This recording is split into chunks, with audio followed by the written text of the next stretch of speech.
에스라 8장 15절에서 20절까지의 말씀을 봉독하겠습니다.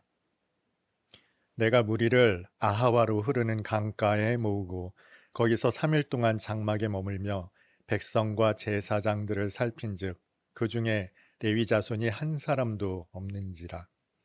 이에 모든 족장 곧 엘리에셀과 아리엘과 스마야와 엘라단과 야립과 엘라단과 나단과 스가랴와 무슬람을 부르고 또 명철한 사람 요야립과 엘라단을 불러 가시럇 지방으로 보내어 그곳 족장 이또에게 나아가게 하고 이또와 그의 형제 곧 가시럇 지방에 사는 느디님 사람들에게 할 말을 일러주고 우리 하나님의 성전을 위하여 섬길 자를 데리고 오라 하였더니 우리 하나님의 선한 손에 도우심을 입고 그들이 이스라엘 손자 레위의 아들 말리의 자손 중에서 한 명철한 사람을 데려오고 또 세레비아와 그의 아들들과 형제 18명과 하사비아와 무라리 자손 중 여사야와 그의 형제와 그의 아들들 20명을 데려오고 다윗과 방백들이 레위 사람들을 섬기라고 준 느디님 사람 중 성전 일꾼은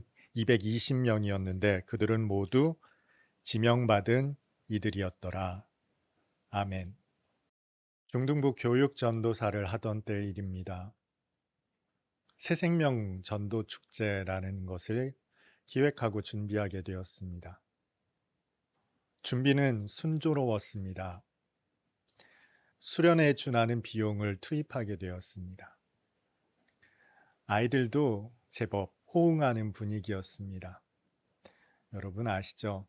중등부 아이들이 어떤 아이들인지. 그런데 우리 중등부 아이들은 참 착했습니다. 무엇보다 교사들의 자발적인 참여와 호응도 좋았습니다. 당시 지원해 주셨던 부장 집사님이 아직도 생생하게 기억이 납니다. 그리고 제법 참신해 보이는 아이디어로 준비된 새생명 전도 축제는 그래서 참 기대가 되는 행사였습니다. 오랫동안 기획했고 준비했고 시간이 날 때마다 학교 앞에 찾아가서 아이들을 만나고 또 독려하는 시간들을 가지면서 이번 새생명 축제는 참 좋은 성과가 있겠구나 싶었습니다. 그런데 그 결과는 어땠을까요? 새로 나온 아이들은 2명이었습니다. 물론 여러분들은 그 숫자에 별로 개의치 않는 분들일 겁니다. 2명이 중요하지, 아니 한 생명이라도 나온 것이 중요하지 않겠는가 하시는 분들이 대다수일 것입니다. 그런데 그 행사를 준비한 교육전도사 입장에서 또 열심으로 기도하고 함께 동역했던 교사 입장에서 그리고 막대한 재정을 쏟아부은 교회 학교 입장에서는 다소 상심이 될 만한 결과였습니다.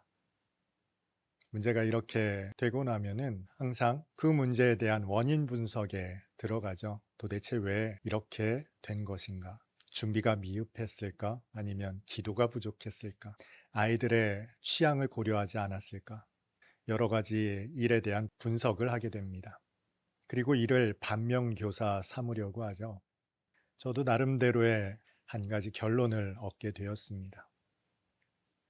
다시는 이런 류의 행사를 하지 않으리라.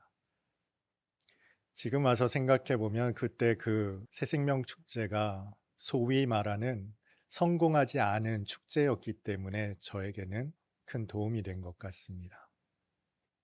여기에서 새생명 축제에 관한 선악의 문제를 판단코자 함은 아닙니다. 우리는 어떤 문제에 직면하게 되었을 때, 잘 되었을 때에도 잘못되었을 때에도 그 문제에 대해서 분석하고 이유를 찾으려고 노력을 합니다. 바둑에 복기가 있듯이 말입니다. 저는 로마서 12장 2절의 말씀을 참 좋아합니다. 너희는 이 세대를 본받지 말고 오직 마음을 새롭게 함으로 변화를 받아 하나님의 선하시고 기뻐하시고 온전하신 뜻이 무엇인지 분별하도록 하라. 이 말씀에 가장 주목할 만한 대목은 분별입니다. 그런데 여러분은 이 분별이라는 대목을 어떻게 읽으십니까? 많은 사람들이 이 분별을 분석이라고 생각합니다. 어떤 문제나 사건을 직면하게 되었을 때 그 문제에 대해서 분별한다 함은 분석하는 것, 이것을 분별이라고 생각합니다. 여러분, 그런데 분별하게 되었을 때 어떤 결론에 이르게 되던가요? 여러분이 직면한 문제가 잘 이루어지지 않았을 때 얻은 답을 받아들이는 쪽으로, 수용하는 쪽으로 결론을 내리게 되더라는 것이죠. 바울이 우리에게 이야기하고자 하는 권면이 모든 문제를 수용하라라는 쪽, 받아들이라는 권면으로 우리에게 분별을 요구했을까요? 오늘 본문에서 에스라의 사건 인식을 통해서 이 분별함이라는 것이 무엇인지 같이 묵상하는 시간이 되었으면 좋겠습니다. 예루살렘으로 귀환을 준비하는 에스라가 사람들을 불러 모았습니다. 그리고 사흘 동안 장막을 치고 머물러 있었죠. 원근 각지에서 사람들이 모여들었기 때문에 단시간에 이룰 수 없었을 겁니다. 사흘이 지났습니다. 사람들을 계수해 보았더니 약 1,500여 명 되는 수의 사람이 모였습니다. 그런데 여기에 심각한 문제가 생겼습니다. 오늘 본문 15절에서 그 문제점을 기록하고 있습니다. 내가 무리를 아하와로 흐르는 강가에 모으고 거기서 3일 동안 장막에 머물며 백성과 제사장들을 살핀즉 그 중에 레위 자손이 한 사람도 없는지라. 모여든 사람들을 계수했더니 약 1,500여 명의 사람이었습니다. 그런데 이 숫자는 대단히 참담한 숫자입니다. 1차 귀환에는 약 5만여 명의 사람이 동참했습니다만, 그러나 2차 귀환에 동참한 사람은 불과 1,500여 명 남짓이었습니다. 여러분, 이 사역이 어떤 사역입니까? 바사왕 아닥사스다가 조서를 내려서 이루어진 역사입니다. 왕은 대대적으로 예루살렘으로 올라갈 사람들을 모집했고 너희들은 가서 하나님께 제사를 드려라 명령했습니다. 게다가 이들에게는 세금을 면제해 주겠다라고 조서까지 내린 상태입니다. 얼마나 큰 혜택입니까? 뿐만 아니라 그들이 제사를 드릴 때 필요한 모든 재정적 도움과 그 재물을 공급하겠다라는 약속을 조서에 포함시켰습니다. 왕의 전폭적인 지원이 있었다는 것이죠. 게다가 하나님의 선한 손이 그들을 이끄셨기 때문에 이것은 분명 하나님의 경륜 가운데 있는 일이었습니다. 그리고 에스라는 이 귀환에 분명한 목적의식을 가지고 있었습니다. 하나님의 율법을 연구하고 준행하여 그 율법을 가르칠 결심을 분명하게 하고 있었습니다. 그런데 막상 사람들을 모아놓고 보니 그 규모는 1,500여 명 남짓이었고 무엇보다 가장 중요한 레위 사람이 한 사람도 없었다는 것입니다.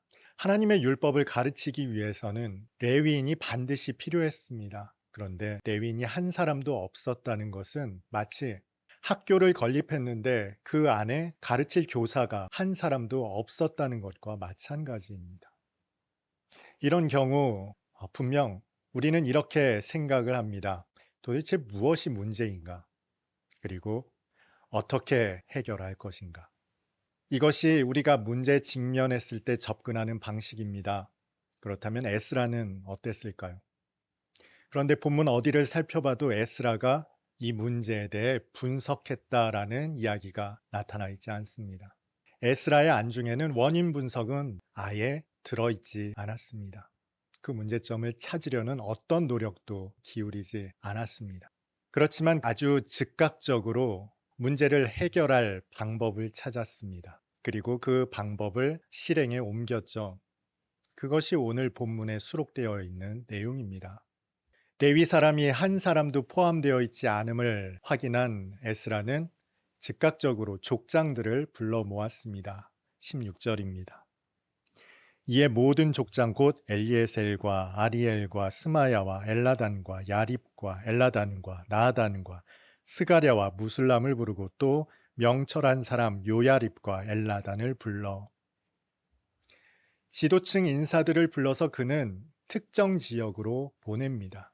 그래서 그곳에서 레위 사람들을 불러 모으죠. 17절입니다. 가시럵 지방으로 보내어 그곳 족장 이또에게 나아가게 하고 이또와 그의 형제 곧 가시럵 지방에 사는 느디님 사람들에게 할 말을 일러주고 우리 하나님의 성전을 위하여 섬길 자를 데리고 오라 하였더니, 아마도 이 가시럵 지방에는 레위 사람들이 제법 많이 촌락을 이루고 살았던 것 같습니다. 해서 에스라는 그곳에 사람들을 보내어 할 말을 일러주고 레위 사람들을 불러 모았습니다.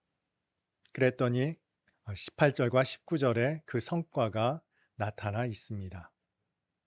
우리 하나님의 선한 손에 도우심을 입고 그들이 이스라엘의 손자 레위의 아들 말리의 자손 중에서 한 명철한 사람을 데려오고 또 세레비아와 그의 아들들과 형제 18명과 하사비아와 무라리 자손 중 여사야와 그의 형제와 그의 아들들 20명을 데려오고, 에스라는 귀환의 목적이 있었습니다. 하나님의 율법을 연구하고 준행하여 그것을 가르칠 분명한 목적의식이 있었습니다. 그런데 교사가 없었습니다. 레위인이 없었죠. 여기에서 주목할 만한 것은 에스라가 문제를 어떻게 바라보았는가 하는 것입니다. 대부분 우리는 문제에 직면하게 되었을 때 그 문제를 분석합니다. 한국 교회가 쇠퇴하는 이유는 무엇인가? 출산율이 감소하는 이유는 무엇인가? 문제를 분석하죠. 그리고 그 분석에 따라서 해결책을 내어놓습니다. 너무나 당연한 순서입니다. 그런데 오늘 본문에 나타난 에스라는 그런 과정을 거치지 않고 바로 과감하게 결단하였고 실행하였다는 것입니다. 분석하는 과정을 거치지 않았습니다. 그는 왜 분석하는 과정, 분별하는 과정을 거치지 않았을까요? 말씀을 준비하면서 주석서를 살펴보니 레위인이 한 사람도 없었던 이유에 관해 이런저런 이유가 수록되어 있었습니다. 그러나 중요한 것은 오늘 본문에서 에스라는 레위인이 한 사람도 없었던 이유에 관해 분석하지 않았고 그 원인을 기록하지도 않았더라는 것입니다. 여러분, 이것은 우리가 오늘 본문을 묵상하며 주목해 보아야 하는 대목입니다. 이 귀환의 역사는 외형적으로는 아닥사스다 왕이 조서를 내렸고 그 조서에 따라서 이루어진 일이죠. 아닥사스다가 이 귀환을 계획한 목적은 한 가지입니다. 이스라엘 백성이 성전에 가서 제사를 드리게끔 하기 위함이었습니다. 종교적 목적이었죠. 그러나 에스라의 생각은 달랐습니다. 물론 하나님께 제사를 드리기 위한 그는 제사장이었고 또 제사장들과 함께 귀환길에 오르게 되었습니다만 그는 분명한 목적이 있었습니다. 7장 10절이죠. 하나님의 율법을 연구하고 준행하였으며 이것을 백성들에게 가르칠 분명한 목적을 가지고 있었습니다. 하나님께서 주도적으로 역사하신, 인도하신 이 귀환의 목적은 이스라엘 백성들에게 율법을 가르치고 준행하여 지키게 하는 것, 이것이 목적이었습니다. 이 분명한 에스라의 결심에도 불구하고 레위인이 한 사람도 없었습니다. 그런데 에스라는 그것을 분석하지 않았고 필요한 레위 사람을 충당하기 위해 적극적으로 행동에 옮겼다는 것이죠. 그리고 비록 많은 수는 아니었지만 수십 명에 달하는 레위 사람을 확충할 수 있었습니다. 이것이 오늘 본문이 우리에게 하나님의 선하시고 기뻐하시고 온전하신 뜻을 분별하라라는 그 분별의 의미가 무엇인지를 시사해 주는 말씀입니다. 에스라는 분석에 시간을 쏟지 않았습니다. 왜 그랬을까요? 하나님의 율법을 가르쳐 준행하게 하는 것, 이것은 하나님의 선하신 일이 분명했기 때문에 그렇습니다. 이것은 하나님이 뜻하시는 바 옳은 일이었습니다. 의심할 여지가 없었죠. 그런데 레위인이 한 사람도 없었고 이것은 자칫 그의 확신에 흠집을 낼 수 있을 만한 일이었습니다. 계획하고 결심한 이 일이 하나님의 뜻이 아닌가? 여러분, 우리는 분석하는 과정에서 상당수가 이 결론에 이르게 된다는 겁니다. 이것이 하나님의 뜻이 아닌가? 이것이 하나님께서 기뻐하시는 일이 아닌가 하는 의구심에 사로잡힌다는 겁니다.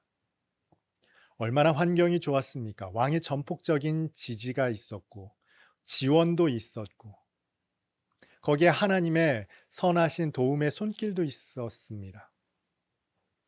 그럼에도 불구하고 일은 원하는 방향으로 진행되지 않았다는 것이죠. 누구라도 의구심을 품지 않겠습니까? 그러나 에스라는 그러지 않았습니다.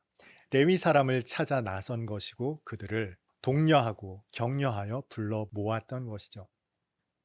우리는 하나님의 선하시고 기뻐하시며 온전하신 뜻을 분별하라라는 말씀을 분석하라라는 말씀으로 생각합니다. 그러나 에스라는 그런 식으로 반응하지 않았습니다. 왜냐하면 그의 결심은 하나님의 선하신 일이 분명했기 때문입니다. 오히려 그는 빠르게 실행에 옮겼습니다. 그리고 레위인들과 함께 2차 귀환길에 오를 수 있었습니다. 아마도 말씀을 찾아 듣는 여러분들이라면 예수를 잘 믿을 그런 마음으로 충만한 분들이실 겁니다. 하나님을 사랑하고자 하는 마음, 예수님을 사랑하고자 하는 마음으로 신앙의 본질로 회복하고 싶은 그런 마음이 충만하신 분들이실 겁니다. 그런데 어찌된 일인지 그것이 내 마음대로 되질 않죠. 내가 바라는 대로 정말 하나님을 사랑하는 신앙, 주님을 사랑하는 신앙으로 회복하고 싶은데 그것이 잘 안 되시는 분들이 있을 겁니다. 그래서 여러분들은 어떻게 하십니까? 하나님의 선하신 뜻을 분별하려고 노력하실 겁니다. 분석하고 계실 겁니다. 도대체 무엇이 문제인가? 말씀을 읽지 않아서인가? 전도를 하지 않아서인가? 기도를 하지 않아서? 혹은 11조를 빼먹어서 그런가 하는 온갖 분석을 하나님의 선하신 뜻을 분별하는 것으로 생각하여 그렇게 분석하고 계시는 분들이 있을지 모르겠습니다. 그런데 여러분, 그런 여러분이 그래서 내린 결론은 무엇입니까? 내게 이루어진 결과를 수용하는 쪽으로, 받아들이는 쪽으로 결론 내리지 않으십니까? 에스라가 그렇게 하지 않았다는 겁니다. 그의 결심은 분명했고 하나님의 선하신 일이었습니다. 그것이 이루어지지 않자 그는 결단했습니다. 적극적으로 움직였습니다. 그리고 그 결단은 하나님의 선하신 손을 따라 성과가 있었죠. 성도가 하나님의 뜻을 구할 때, 선하신 손의 인도하심을 구할 때 우리 뜻대로 이루어지지 않는 경우가 대단히 많더라고요.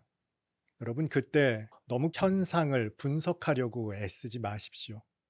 우리의 출발점이 하나님을 사랑하고 주님을 사랑하는 순전한 신앙을 위한 여정이었다면 그것은 분석할 필요가 없습니다. 오히려 분석보다 결심과 결단이 더욱 필요한 시점입니다. 하나님께서는 당신의 선하신 뜻을 이루실 때 우리의 마음에 소원을 두고 행하게 하십니다. 결심하게 하시고 결단하게 하시어 이루신다는 것이죠. 그럼에도 불구하고 목적했던 바대로 이루어지지 않을 때가 많습니다. 심지어 오늘 본문처럼 단 한 명의 레위인도 지원하지 않는 경우가 있습니다.